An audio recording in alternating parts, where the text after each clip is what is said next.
اعوذ باللہ من الشیطان الرجیم بسم اللہ الرحمن الرحیم الحمد للہ رب العالمین وبہ نستعین وهو خیر الناصرین ومعین اما بعد فقد قال مولانا امیر المؤمنین علی ابن ابی طالب علیہ السلام فزت ورب الکعبہ۔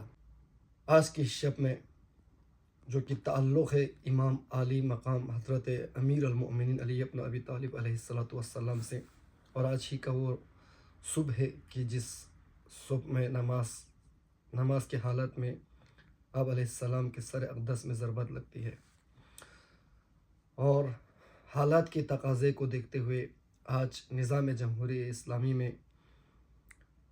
مقام معظم رہبری شہید عزیز کے جانشین منتخب ہوتے ہیں حضرت آیت اللہ سید مجتبیٰ خامنہئی۔ یہ ویڈیو بنانے کا مقصد میں صرف آپ لوگوں کے ذہن میں کلیئر کرنا چاہتا ہوں، کیونکہ کچھ ایسے بھی لوگ ہوتے ہیں جو اب یہ بحث کرنا شروع کر دیں گے کہ اب تو یہ میراثی ہو گیا، یعنی باپ کے بعد بیٹے کو مل گیا۔ تو میں یہ کلیئر کرنے کے لیے یہ ویڈیو بنا رہا ہوں۔ یہ آغازادہ، سچ میں آغازادے ہیں، یہ جتنے بھی بیٹے رہبر معظم کے ہیں۔ کیوں اس لیے آغازادے ہیں؟ کیونکہ انہوں نے اپنے باپ کے دوران کبھی کوئی سیاسی فعالیت انجام کسی نے نہیں دی، آپ کو کہیں نہیں سوشل میڈیا پہ ملے گا، اور بالکل خاموش زندگی بسر کیا۔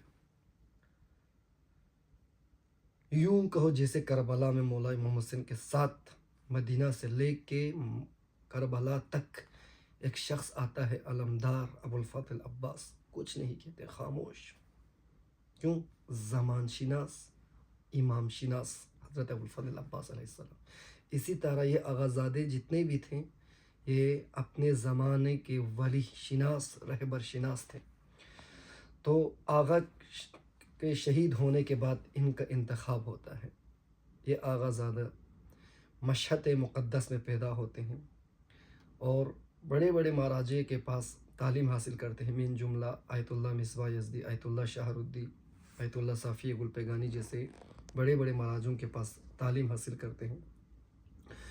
فقہ اور اصول میں بہت ہی مسلط رکھتے ہیں۔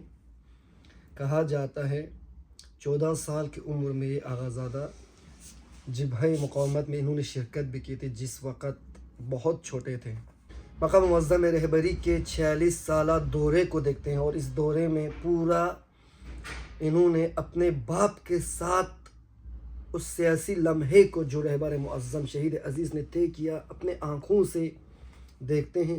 تو آپ خود سوچیں، ایک ایسا شخصیت جنہوں نے نہ سیاست میں قدم رکھا، نہ کسی فیلڈ میں آ کے پبلک کے سامنے آ کے کوئی ایسا کام انجام دیا ہو جس کو لے کے یہ کہیں کہ بھئی یہ نہیں ہو سکتا، نہیں ایسا کچھ آپ کو ان کے کریکٹر میں نہیں ملے گا، ایک بات۔ اور دوسری بات،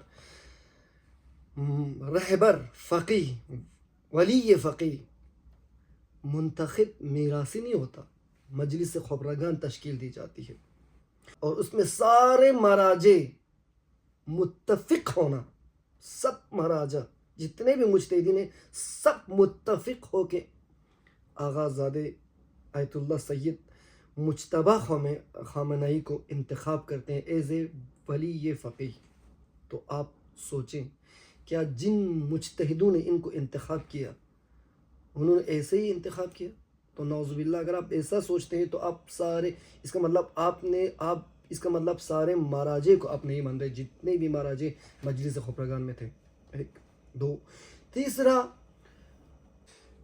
امام زمان علیہ السلام کے غیبت کے دوران، اوائل غیبت میں، عثمان ابن سعید ان کا تقریباً نام ہے، امام زمان کا خاص نائب، ان کا بیٹا جو ہے ان کے جگہ پہ آ جاتے ہیں۔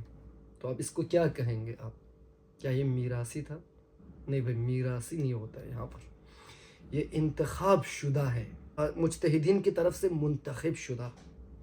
تو سارے مہاراجے مل کے ان کو انتخاب کرتے ہیں، اور اس دوران ابھی نظام جمہوری اسلامی کے لیے اشد ضروری تھا، اور الحمدللہ جو دشمن نہیں چاہتا تھا وہی شخص آج اس منصب کو سنبھالتے ہیں، کیونکہ یہ نظام خدا چلا رہا ہے، اور خدا نے اس نظام کو امام زمان تک کا پہنچانا ہے، اور خود مقام معظم رہبری کے کہنا ہے، میں نہیں کہہ رہا، خود مقام معظم رہبری فرماتے ہیں یہ نظام میں انقلاب بہت عجیب ہے، کل میں نہیں ہوگا تو کوئی دوسرا ہوگا، کیونکہ یہ چلا رہا ہوگا خداوند متعال، اور یہ جا کے امام زمان تک کا پہنچے گا۔